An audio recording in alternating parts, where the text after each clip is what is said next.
In less than 50 years, the Middle East has been rapidly transformed by its oil revenues, from an inhospitable desert region into a major economic player. The United Arab Emirates and Saudi Arabia are now home to some of the world's wealthiest people. In this program, some of the Middle East's richest offer us an exclusive glimpse into their extraordinary lives. We'll find out how they make and spend their wealth, what drives them, and exactly what they drive.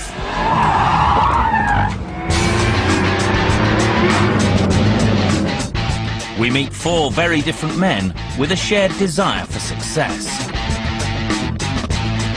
Sheikh Maktoum has a passion for speed and the drive to succeed. It's a venture that not only changes the world of motorsport, but changes the world of sports. Sheikh Hamad has a different coloured car for every day of the week. This one is Saturday, Sunday, Monday, Tuesday, Wednesday, and Thursday. And that one is the Friday. Sheikh Al Jabba is a hotel magnate with a fierce ambition. I start my life to build and to make the money. And Mohammed bin Sulayem is a rally champion with a famous friend. And a $10 million car collection. Believe me, I'm not super rich, but I enjoy it. I spend the money that I have.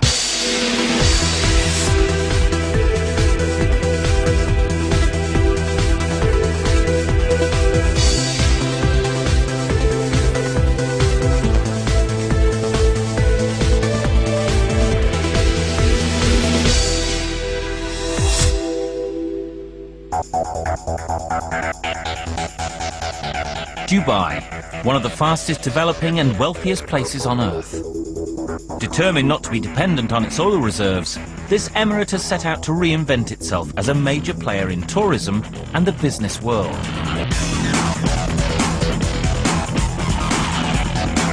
The result, an economy that has grown by a third since the year 2000. Amongst Dubai's most well-known landmarks is the world's tallest hotel, the Burj Al Arab, often called the Sail. And this, the spectacular Palm. This $5 billion land reclamation scheme features luxury homes and hotels and is being constructed just off the coast. Key figures in the current economic explosion in Dubai are the Maktoums, the ruling family. One of the younger members of this dynasty and the nephew of the Crown Prince is Sheikh Maktoum Hashim Maktoum Al Maktoum. He's currently making a big noise in the world of motorsport. The A1 Grand Prix series is his idea and is being brought to life with the help of his family's wealth, an estimated $13 billion.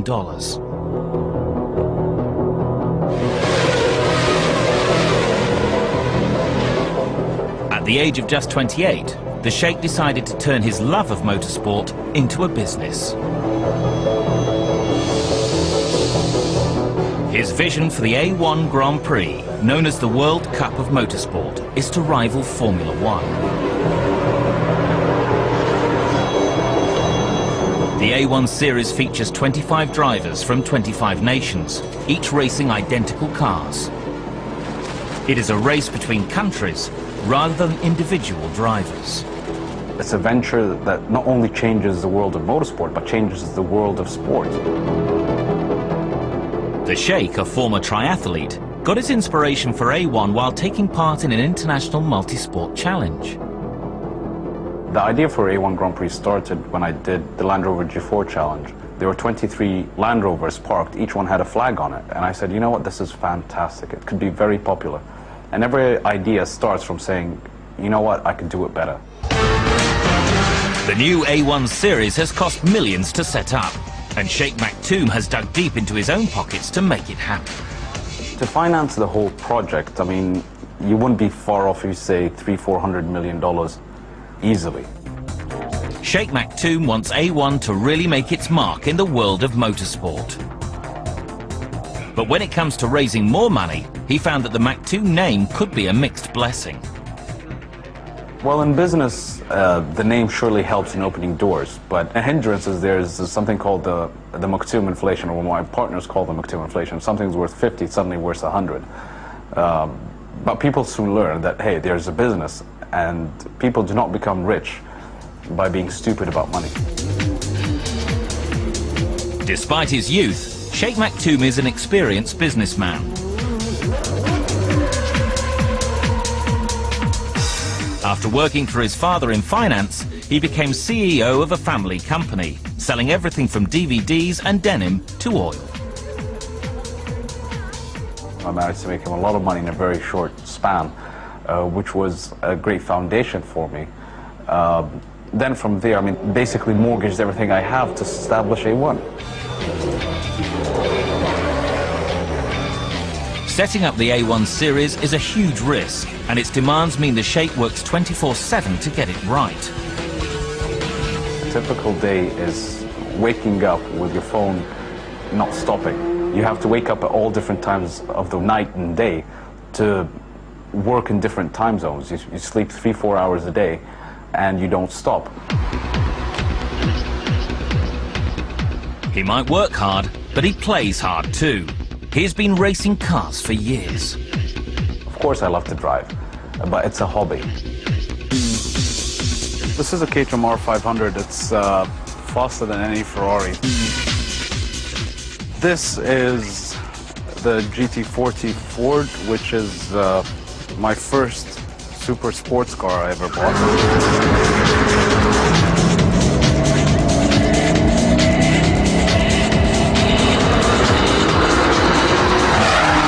I mean, the G-forces you would experience in a car like this is unimaginable, except in a GT car or an F1 or an A1 car.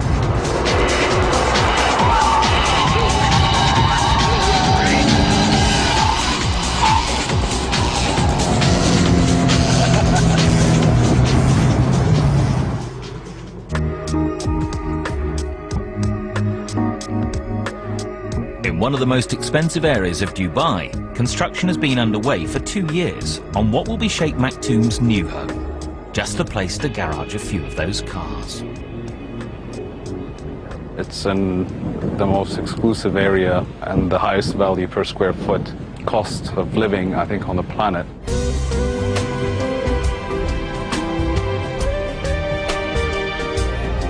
Very big grounds, and it's not cheap to build.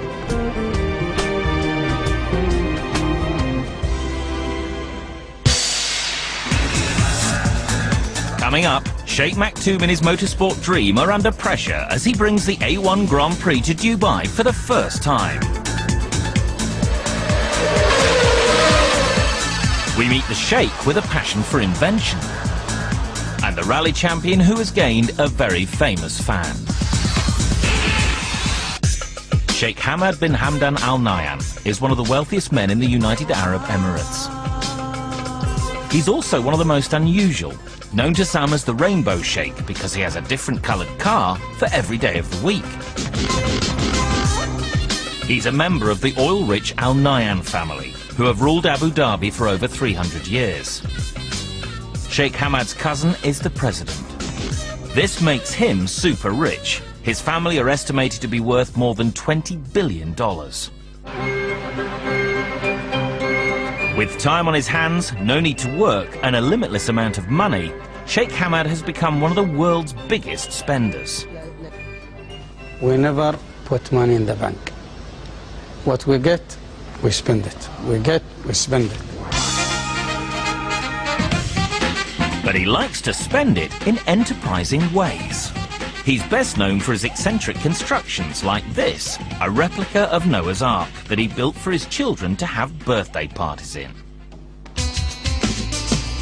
Sheikh Hamad's main home is this palace in Abu Dhabi, which he designed himself.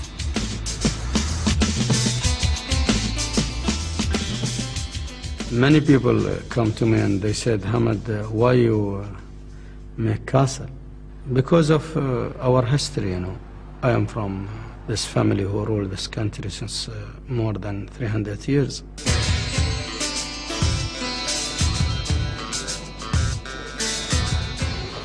So here is the lounge. Inside, he has installed some special touches for his guests and family in the lavish communal lounges. This is where we sit normally and we meet our people.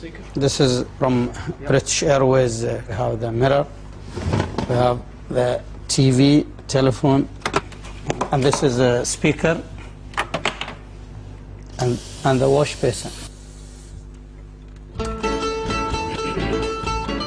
Sheikh Hamad spent 30 years serving in his country's armed forces. But since retiring 7 years ago, he has led a life of luxury. I have in my work who only served me is more than 200 people, and sometimes I feel shame. I think I'm lazy. I don't work.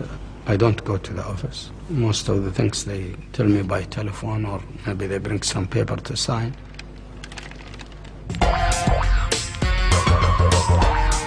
The Sheikh also has another home in the desert, where he enjoys one of his favorite hobbies, cruising the sand dunes in his new four-wheel drive, when he can find the keys.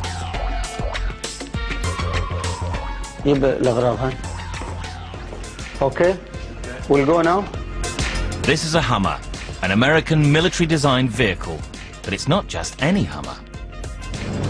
This Hummer is, they call it Alpha, and it's limited edition. They build only 300 of them, and there are only 2 coming out of America.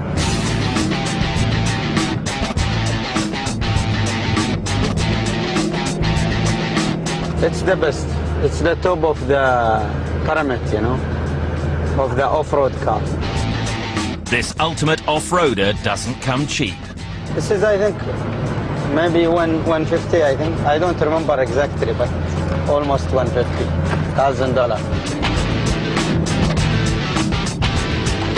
Now we will go to the hall here, the big hall. We call it Oldsmobile.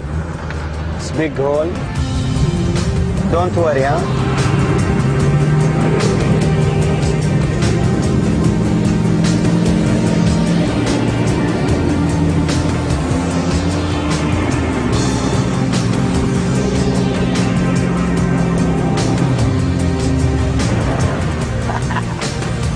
But Sheikh Hamad finds that even top-of-the-range cars can sometimes come a little unstuck.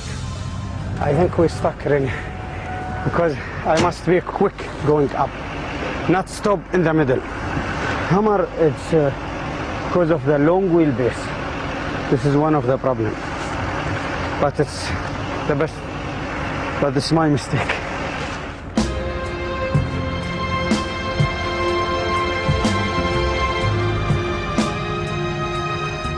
Sheikh Hamad's love of the desert has led him to convert all sorts of vehicles for use on the sands. But with his latest creation, his imagination has truly run riot.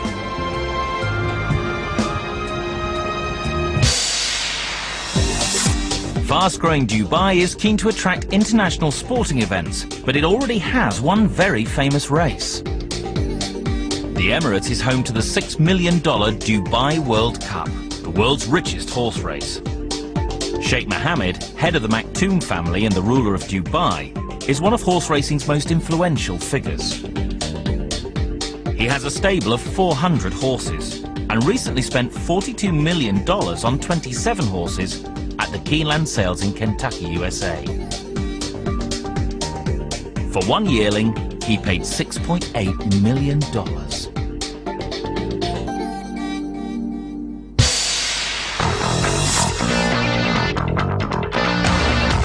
Mohammed bin Sulayem is another native of Dubai. This man of action is the Middle East's #1 rally driver and a friend of Michael Jackson. He lives in unparalleled luxury and has a collection of supercars valued at over $10 million.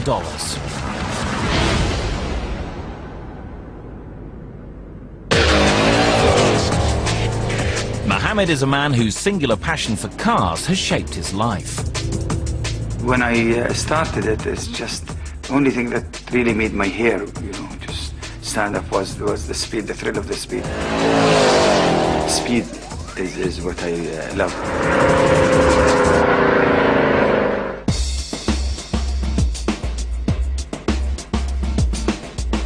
Since the 1980s, Mohammed has dominated the world of desert rallying.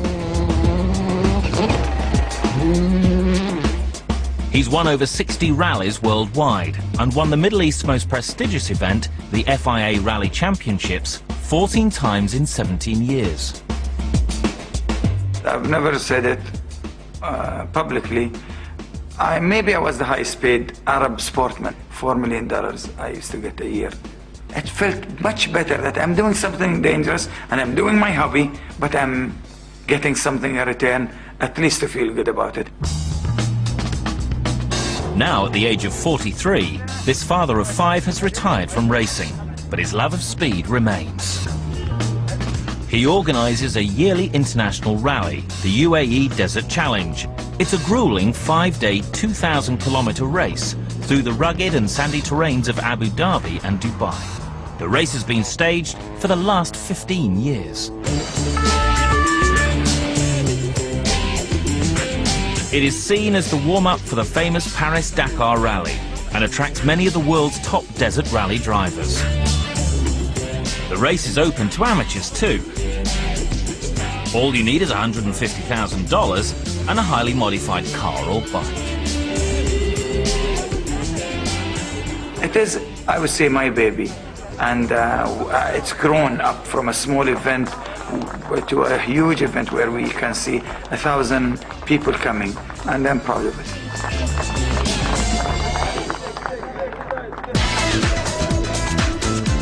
Mohammed's success has brought him many admirers from the world of entertainment, including Michael Jackson. Yes, I am proud to have his friendship. He's a very humble guy. Jackson attended the 2005 UAE Desert Challenge Awards ceremony as a personal favour to Mohammed. He never said no. I would meet somebody with 10% of his fame, and they would say the first thing, no, or the second thing, how much if you want me to come there, you know? This guy did not say anything. He said, okay, it's a sport, Mohammed, I trust you.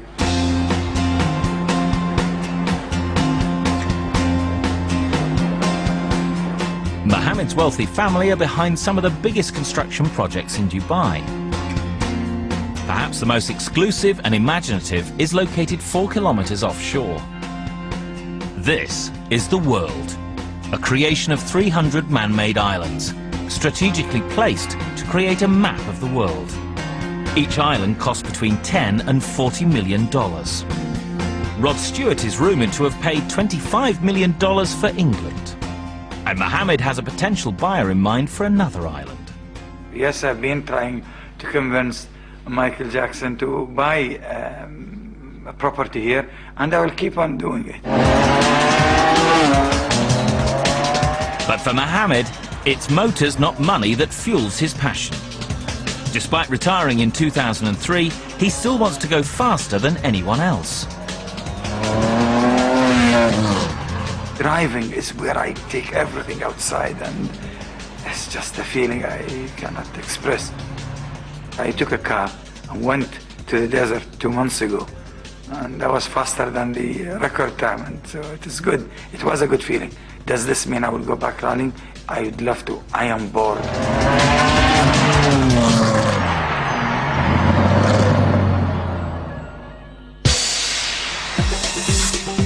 It's already home to the world and the tallest hotel in the world, but now construction is underway on another record-breaking building in Dubai. In 2009, the Burj Tower will reach 700 meters. It will be more than 200 meters taller than the world's current tallest building, the Taipei Tower in Taiwan, and twice the height of the Eiffel Tower in Paris. This 164-story luxury monolith will cost nearly $1 billion.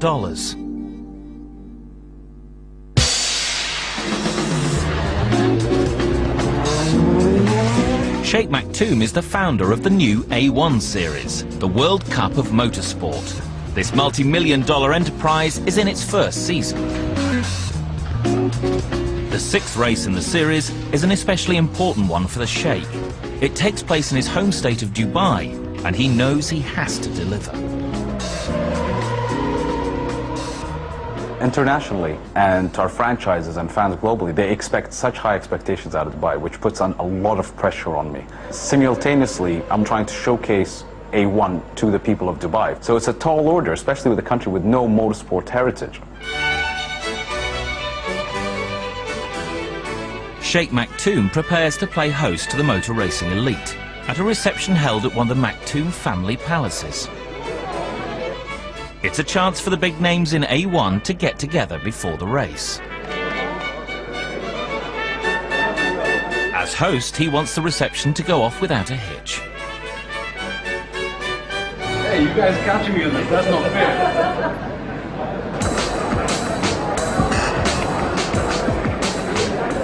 That works. No, you see, without this, it's like wearing jeans and a t-shirt. You put this on, you're wearing a suit. Sheikh Maktoum has managed to involve some of motor racing's top names, and it's clear that they welcome his involvement. He's very funny, I like him. He likes to race himself, which he does. And therefore it's logic that he starts his series and he tried the car himself. He looks at every detail on the circuit and is there day and night. So he's really fully involved. People ask me why do you get involved in every single part of the detail. Well, number one, it started as my baby. It's a project that's near and dear to my heart. It's my first full venture that I undertook on my own. It's the day of the race. Sheikh Maktoum is first at the track, preparing for his big day. He oversees everything. I have a saying, which is delegation is the art of second best, because no one can do it better than the person who founded it and created it and knows what he wants out of it. The magic's in the detail.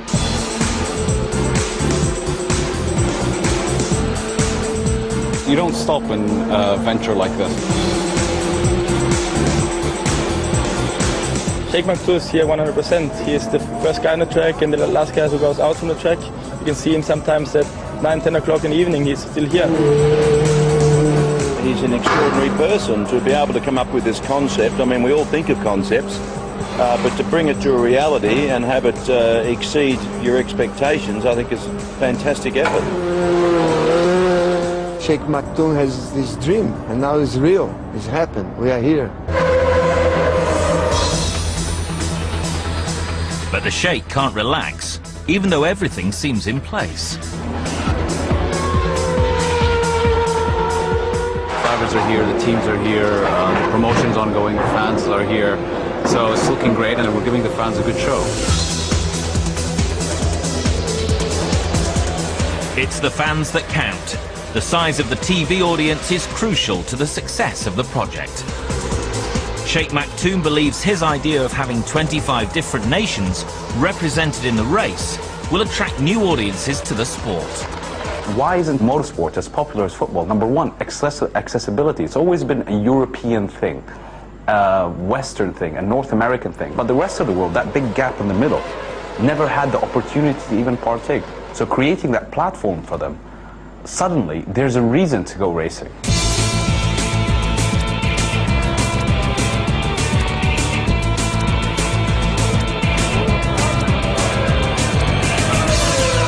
To start up a new championship is a big business gamble.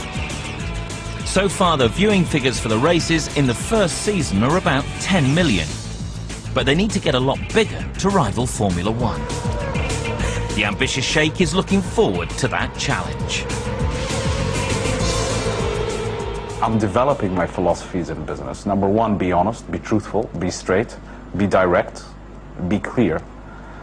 And you could afford to lose a battle, but never lose a war. And you don't stop till you die.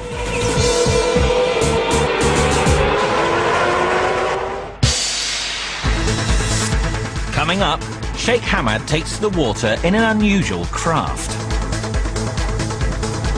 And Mohammed bin Sulayem wants to go faster. I bought it a few months ago and it was not fast enough for me.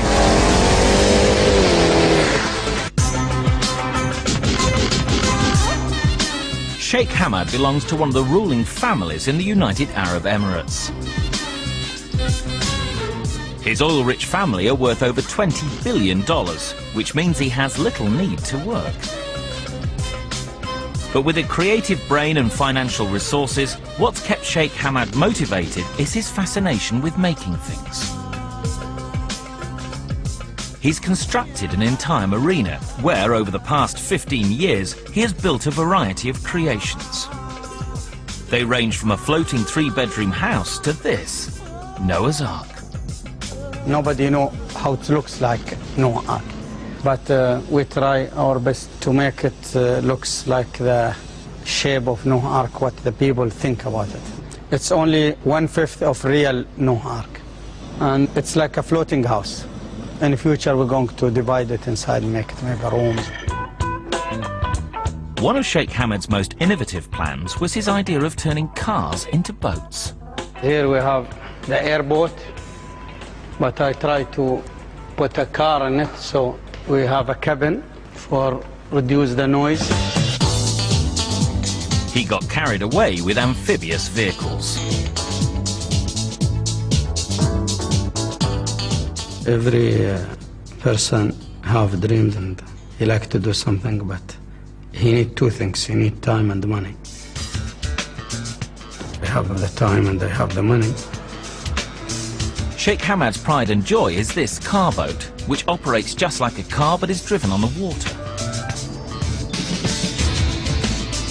When he's not working on new ideas, he escapes to his own island. A short 15-minute hop by car boat, of course. This is an island which is almost 50 square kilometer, and it's island from my grandfather, and we have natural life here. We have the mangrove tree, we have all kind of seabirds, and we have the gazelle.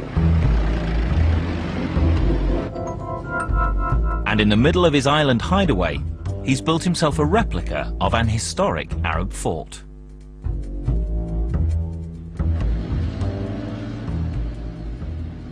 But Sheikh Hamad is happiest in the desert back on the mainland. He loves it so much he spends months at a time there. He's created his own luxury motorhome for his desert excursions. This is the Globe, a mammoth 50-ton multi-wheeled motorhome unlike any other. It is simple and it's cheaper, and also at the same time it is big. You know, we have big family. It's enough for us. We have 9 bedrooms in it, each one with a bathroom, and we have the sitting room. And it's 4-story with 24 tons of water. The Globe is built from fiberglass and plywood. The tyres, costing $17,000 each, are from the local oil field platforms. It's a big motorhome. This is the question. We have 3 bedrooms in this floor. The Globe might be huge, but Sheikh Hamad says it's practical and cost-effective. And it's not expensive, comparing, maybe cheaper than normal motorhome, you know. If you buy a motorhome in United States, you pay sometimes $500,000. This one less than $100,000. The tyres have to be big to handle the tricky sands of the desert, but his home still needs this 20-ton truck to pull it.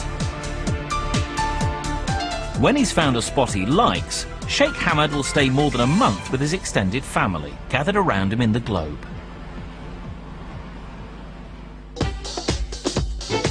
The Sheikh's creative projects have cost him millions.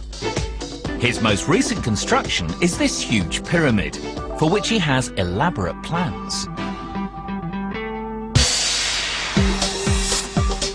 Sheikh Hamad's eccentric boats are inexpensive in comparison to many of the mega yachts of today. Among these is Octopus, a $200 million aqua palace belonging to Microsoft co-founder Paul Allen. It has a crew of 60 and 7 decks, and the 2 helicopter landing pads come in handy when you throw a party for the likes of Leonardo DiCaprio and Cameron Diaz. Or for $100,000 a day, you could charter the 400-foot Alexander. Belonging to the late Greek shipping tycoon John Latsis, it can sleep 60. Guests have included Prince Charles and the Duchess of Cornwall.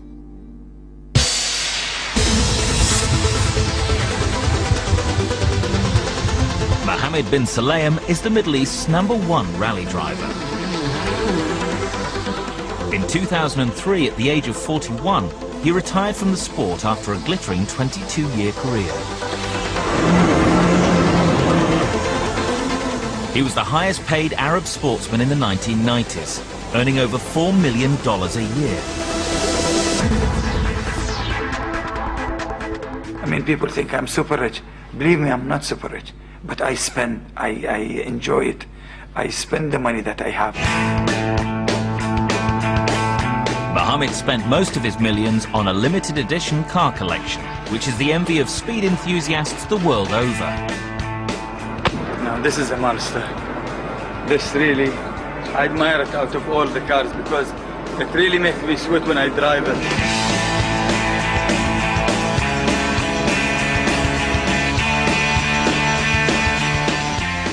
These super cool cars are worth over $10 million.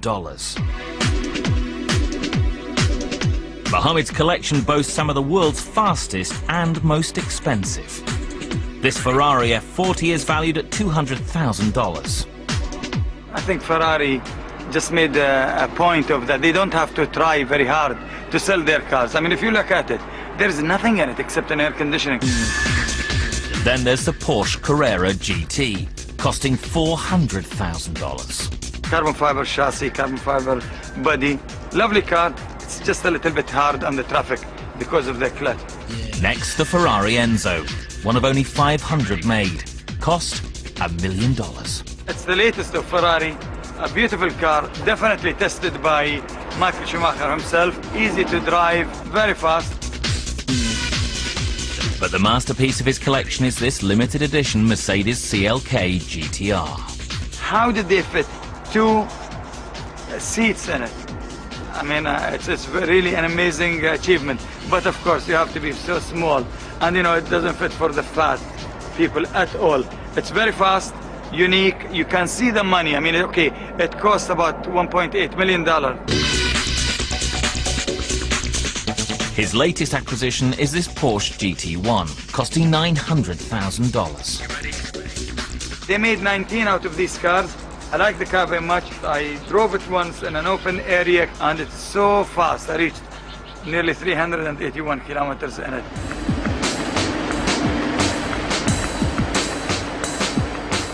Mohammed's passion for speed goes beyond just buying supercars. Since retiring, he spends much of his time in his garage with his engineer, transforming his less powerful cars into supercar hybrids. So this is an SLK 55 from AMG, and I bought it a few months ago and it was not fast enough for me. So I had an idea. Get the most powerful engine from an SLR McLaren, and this is, you know, like over 600 horsepower. So I said I'll fit it in this small car, and then I will get a faster car than the SLR McLaren, but for a fraction of the price. I think there is nothing left in my collection except maybe the mother's car, and I don't think I'm allowed to do that. It's just that I cannot leave cars alone. You know, I think they are boring if you leave them alone. Mohammed has been retired now for 2 years, but it looks as though the lure of racing in the desert may be too strong for him to resist, even at the age of 43. Well, I saw one of the world champions in the cross country. He's 55, you know, so I think I have a few years more to go. So I would love to go back. I see myself going back. Yes, I cannot stay, I cannot take it anymore.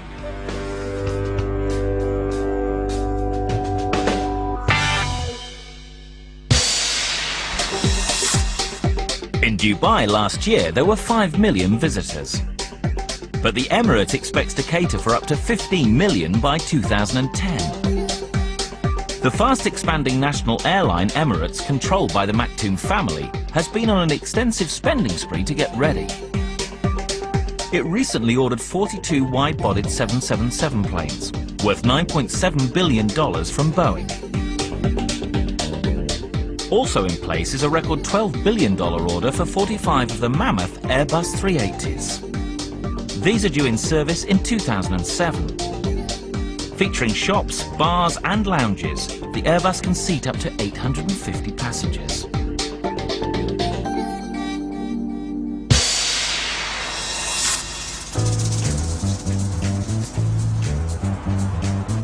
Sheikh Mohammed bin Isa Al Jaber is the 19th richest Arab in the world. Over the past 27 years, he has created a hugely successful luxury property empire in both the Middle East and Europe. Age 48, he's worth an estimated $3 billion. And he's a totally self-made man. I don't start with money looking to invest my money. Maybe I don't have that luxuries where I start with a lot of money. I start my life to build and to make the money. The cornerstone of Sheikh Al Jaber's property empire is his JJW hotel and resort business, which owns 55 top hotels in Europe, the Middle East and North Africa. Be a self-made man. I had worked very hard since an early age. I've been on a business now 27 years. I never rest a day. Sheikh Al Jaber's empire began in the 1980s when he designed and built the first luxury gated community in Saudi Arabia, featuring all the amenities of a five-star hotel. He now owns 5 compounds, each of which is home to upwards of 400 families. Sheikh Al Jaber's success saw him move into the European luxury property market. He owns a 5-star golf resort in Portugal. But the flagship of his hotel empire is the prestigious 5-star Hotel Grand Wien in Vienna, which he bought in 2002 for $107 million. It was not a lot for that hotel at all. It might be viewed that way. But the hotel today is the most successful hotel in Vienna.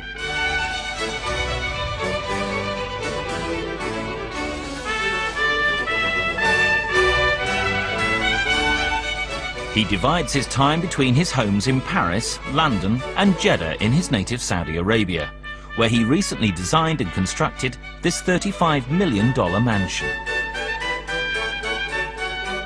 You know, this house has a mix between Italian and French.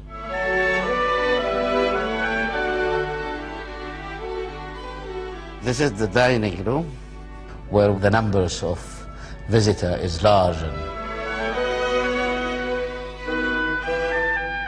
The second floor is the family bedrooms. This is my bedroom here.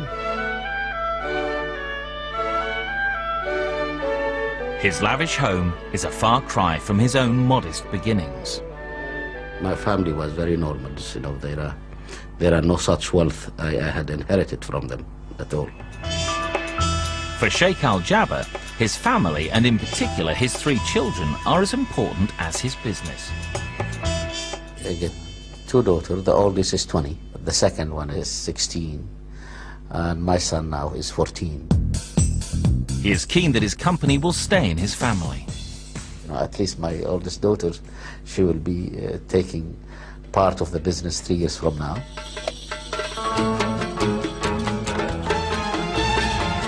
And Sheikh Al Jaber's house in Jeddah is designed very much as a family home. He has built a games room complete with pool table and table football and added a private cinema. Sheikh Al Jaber likes expanding his hotel portfolio. He recently invested $102 million buying 2 hotels off the Champs-Élysées in Paris.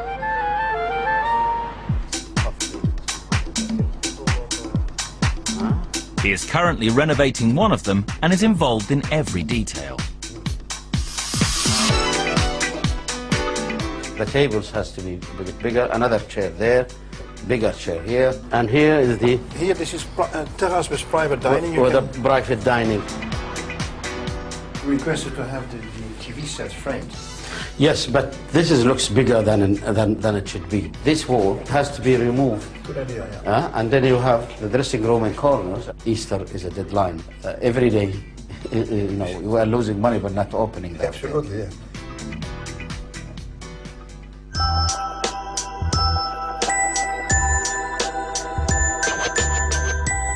Sheikh Al Jaber spends nearly 80% of his time in Europe overseeing his hotel empire, so he has recently acquired yet another property. But this time, it's for him. This $14 million penthouse in the heart of Paris is also being renovated to suit the family's needs.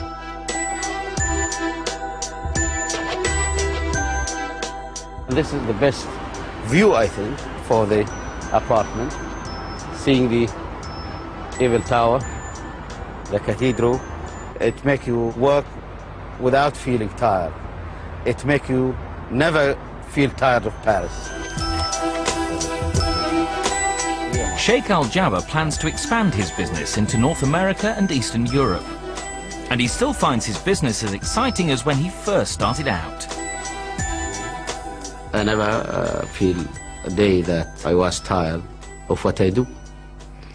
Maybe if I feel tired of what I do, I will gonna think to change my way of life, but not yet. Coming up, Sheikh Hamad unveils his latest project.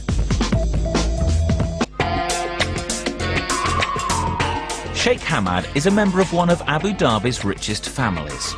As a royal, he has a staff of 200 at his beck and call. Having served 30 years in the military, this former royal guard now enjoys the finer things in life, like spending 6 months of the year in his idyllic desert palace. But he's always thinking of inventive ways to spend his money. His latest venture is this, possibly the world's most expensive garage. Here, one of my first project in the 80s. I put this Mercedes over a truck chassis. Sheikh Hamad has over 200 vehicles, an eclectic mix of classic cars, jeeps, trucks, Hummers, sports cars, and some that defy description.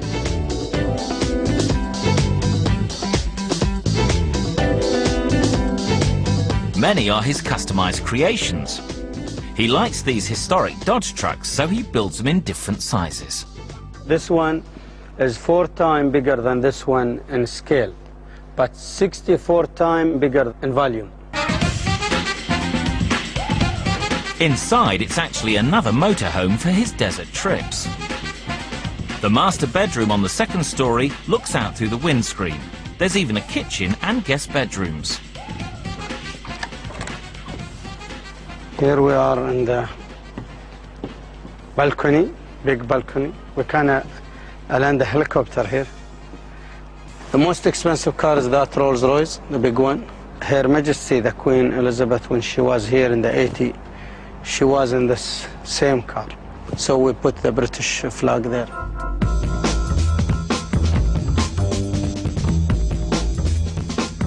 And one part of Sheikh Hamad's $20 million car collection has earned him the name the Rainbow Sheikh. Here we have my rainbow collection, and I was using this one for daily in the weekday, like this one is Saturday, Sunday, Monday, Tuesday, Wednesday, and Thursday.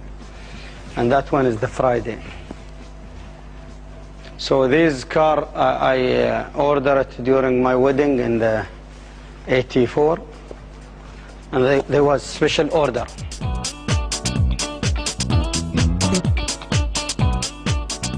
This is all the sedan here, or the 4 doors. And we have the Citroën, the old one, and the DS, the famous one. We have again Rolls-Royce here, and we have the New York taxi. Here we have the big truck, the one which pulling the globe. They use it for oil field, and it cost nearly $700,000.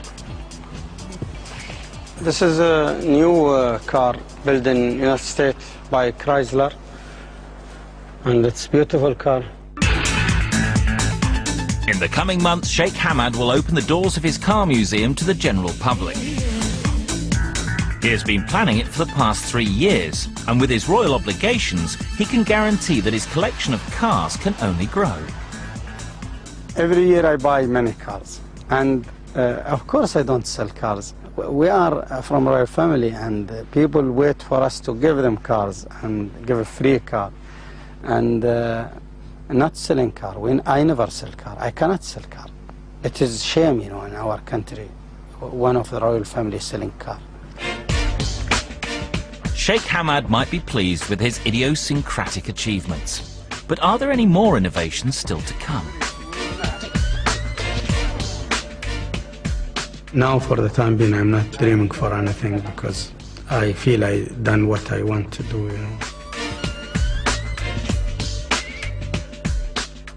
I make all my dreams true.